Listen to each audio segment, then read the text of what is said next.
Virginia. Did you know the law protects patients from surprise medical bills? Insurance companies and hospitals post cost information online.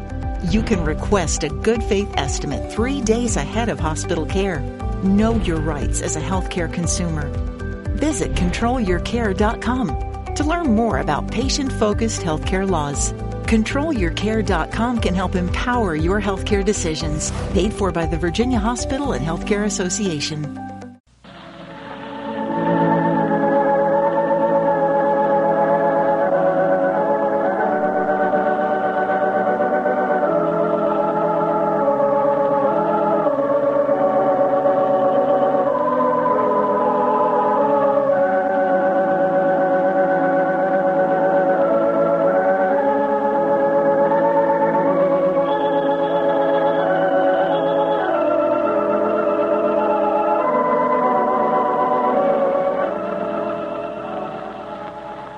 Howdy, everybody. Here we are, all ready to take you down to Pine Ridge for another visit with Lum and Abner, brought to you by the makers of Horlicks, the original malted milk. Have you ever wondered why so many medical and child-feeding authorities recommend Horlicks? Well, it's because Horlicks is rich in the precious vitamins that children need.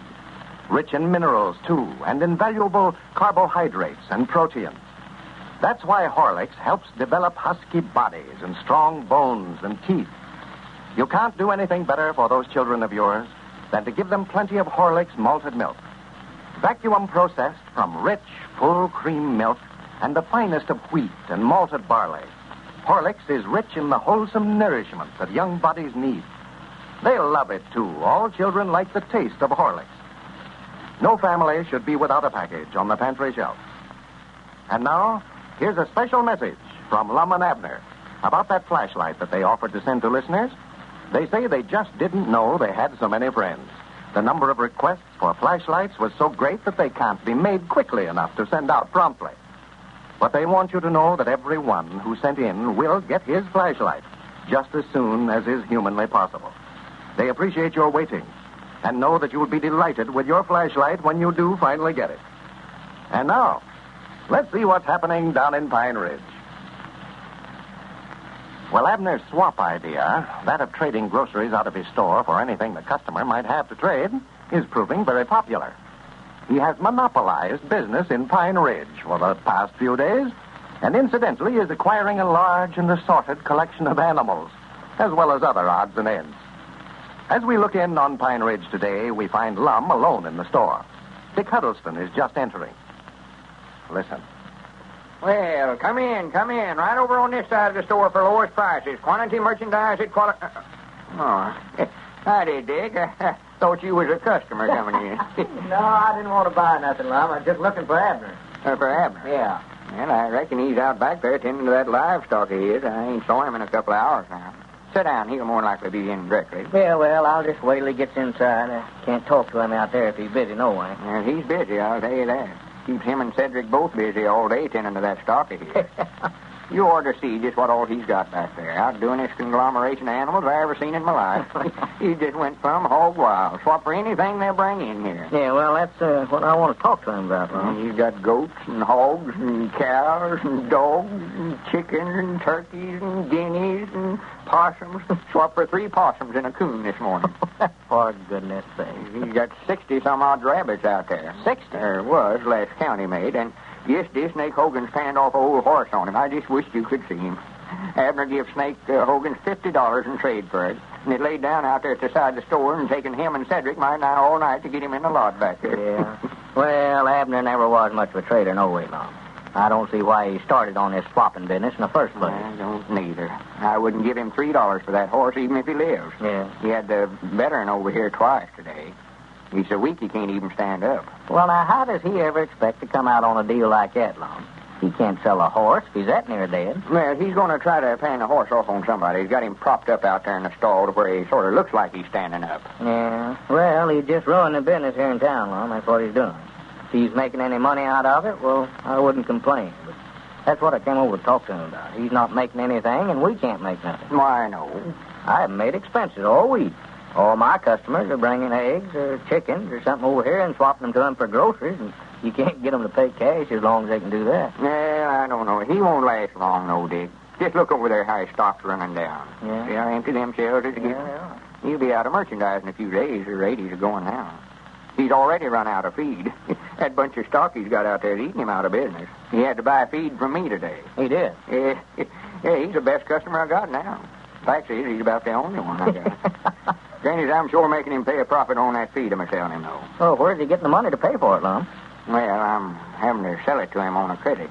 He ain't got no cash money at all now. Well, you're taking big chances there, ain't you? Sell him on a credit with all that trading that he's doing? Yeah, but I know I couldn't hardly turn Abner down. I've known him so long. You know? No, of course.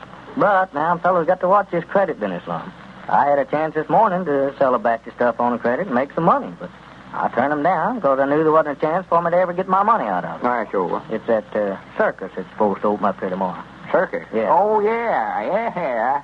Been seeing some bill posters around town. Oh, yeah, the they circus blasted the town with them. Yeah, looks like that's going to be right smart of a show. Well, I don't know, Lum. They ain't got much. Just a bunch of old wore-out animals. It's so poor they look like they're about half-starved. Well, I do know. I went down to look over what they had this morning.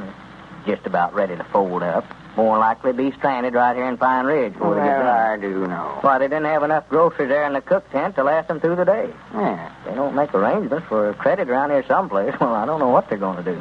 More likely be on charity. Why, sure, that's what I'm afraid of. Have to feed them all the rest of winter. I feel sorrowful for folks like that, but I'm glad they never come over here looking for credit. I'd hate to turn them down, but I know I can't afford to feed a whole circus crew. Why, no, that's the way I felt about it. And there ain't a chance in the world a fella ever getting his money from an outfit like that. Why, He's stuck no, when you let him have it. Wait a minute, there's our ring.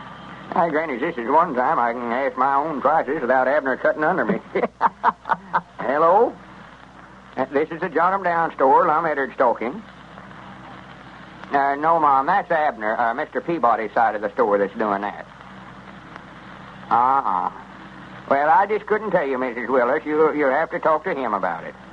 I reckon he will, though. He ain't turned nobody down on nothing yet. Well, he ought to be in most any time now. All right, I'll tell him. No, not at all. Goodbye. George Willis's woman and calling wants to swap a couple of house cats and some goldfish for some groceries. For goodness sake. I told her to fetch them on down. He'll swap for anything.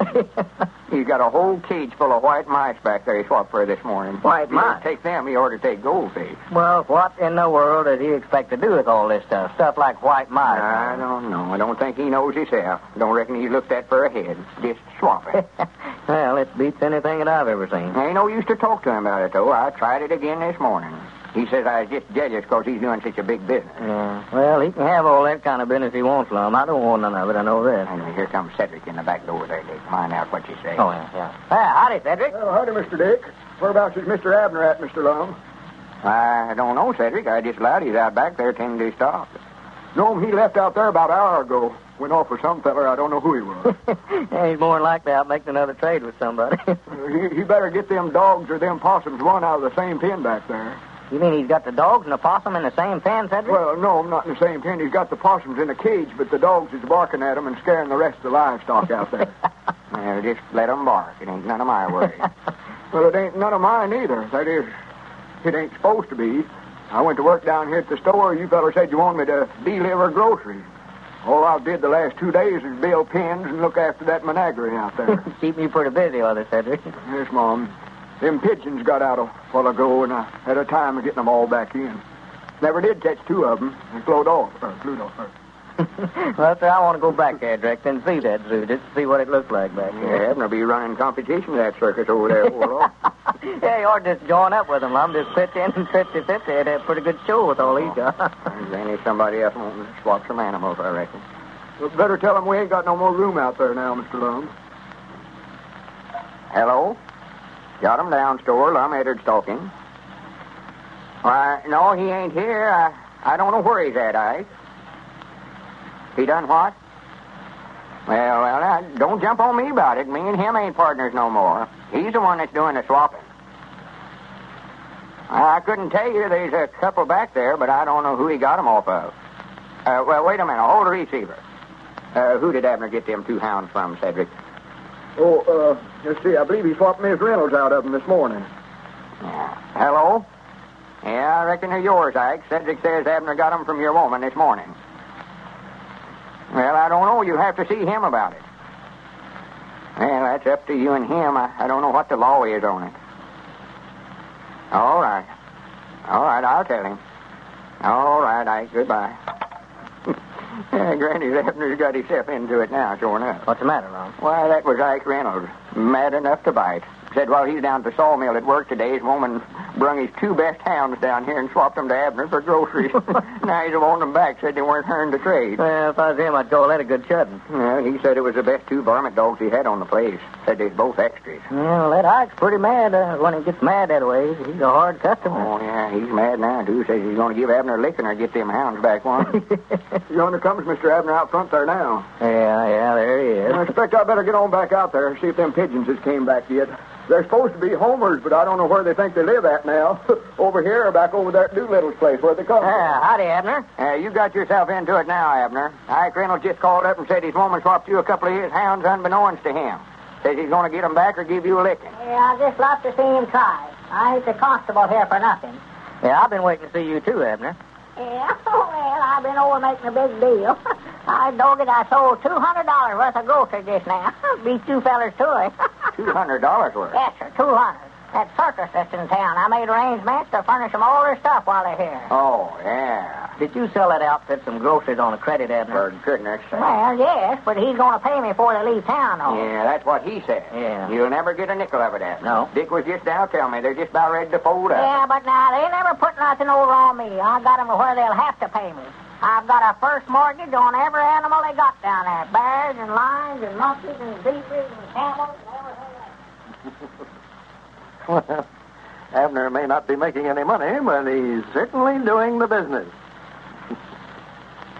Ladies and gentlemen, in the following scene, we find it 7 a.m. in the Peterson home. The alarm's ringing now. Let's see what happens. Hey, turn that off, Marge. Oh, me? What's wrong with you turning it off? Oh, all right, if you can't even do that. And don't grouch about it. Grouch? Say, if you'd slept as little as I did last night, you'd be grouchy, too. Well, it is time to get up, you know. What's the matter with you lately, anyway? I wish I knew. Haven't had a good night's rest for days. Well, you certainly sound like it, too. Listen, Ed, why don't you try that milk drink Mrs. Arnold told us about? What's that? Horlicks malted milk. She gives it to Fred when he can't get to sleep. Says it makes him sleep like a top, and Fred's such a dear, too. He's always good-tempered. Oh, sure. You is, anyway. Yeah, but about that Horlicks, how does it make you sleep? Well, everyone sleeps better after a light meal, you know. And that's where Horlicks comes in. Yeah, how? Well, here's the secret. Horlicks malted milk is easy to digest. That's why they give it to sick people. Yeah? Mrs. Arnold says that a glass of it, hot, just before going to bed, relaxes you. And that's just your trouble. You're not relaxed enough. You worry too much. Oh, well, that sounds like a good idea to me. I'll tell you what. Bring in a package when you go shopping today, and we'll both try it. Tonight. I've got to get some sleep, and pretty soon, too. Well, it certainly looks as if the sleep problem has been solved in the Peterson home now. There's nothing like a glass full of Horlicks malted milk to help promote sound, restful sleep. Hot, just before going to bed. If you have trouble in getting to sleep or in sleeping soundly, try the Horlick plan yourself. You can get Horlicks malted milk at your favorite druggist in either natural or chocolate flavor. But remember, it must be Horlicks. This is Carlton Brickert speaking for Lum and Abner and Horlicks, who bid you all good night and good health.